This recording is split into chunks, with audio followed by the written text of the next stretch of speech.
What's up, guys? It's me Boxing, and today I'm going to be predicting the outcome of Joshua Franco versus Andrew Moloney 2, which will be a 12-rounder for the WBA Super-Flyweight World Championship, and it will be the co-main event to the Kell Brook versus Terence Crawford main event.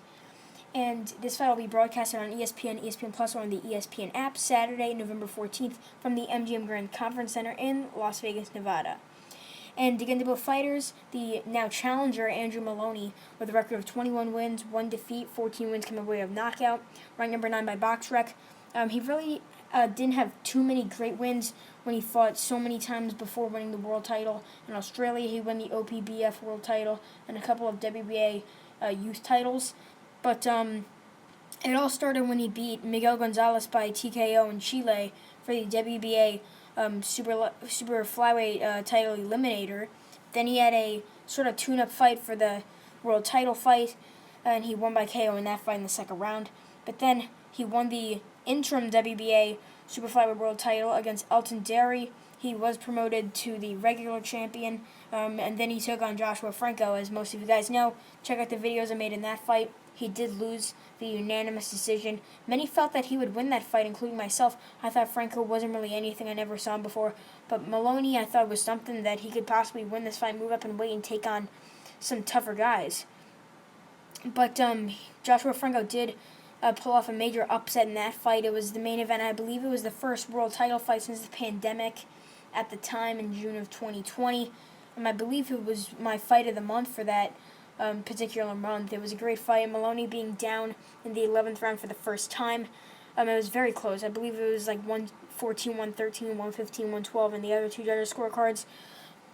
This time, I'm not really sure who's going to win. But going into Joshua Franco's resume, 17 wins, 1 defeat, 2 draws, with 8 wins coming by way of knockout, ranked number 7 by BoxRec.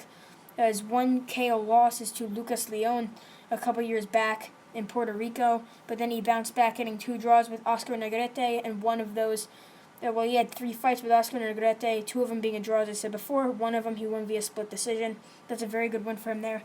But then he took on a tune-up fight, sort of. Then a couple months later, got the opportunity to fight for the WBA Super-Flyweight World title against Andrew Moloney. And as I said before, you guys know what happened. Both of them coming off the same amount of time layoff, both of them fighting each other.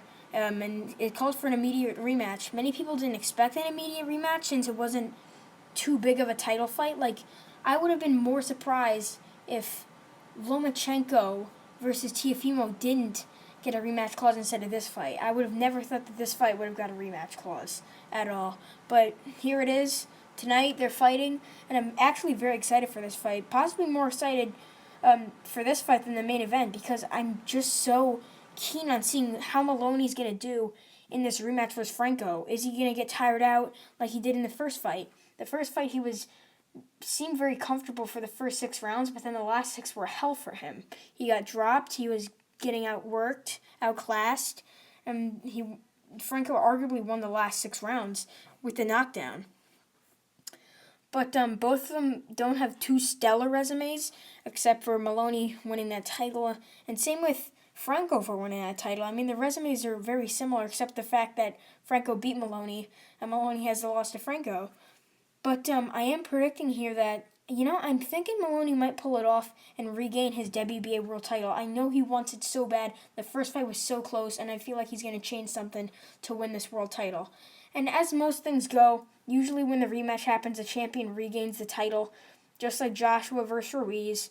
I mean, it's usually going to happen. But I am very excited for this fight. Very good co-main event and main event on this show. And I'm going to say this again. My final prediction is that Andrew Moloney will regain his WBA Super-Flyweight World title against Joshua Franco via unanimous decision. And that's really it. I'm in Boxing. Thanks for watching, and I'll see you guys later.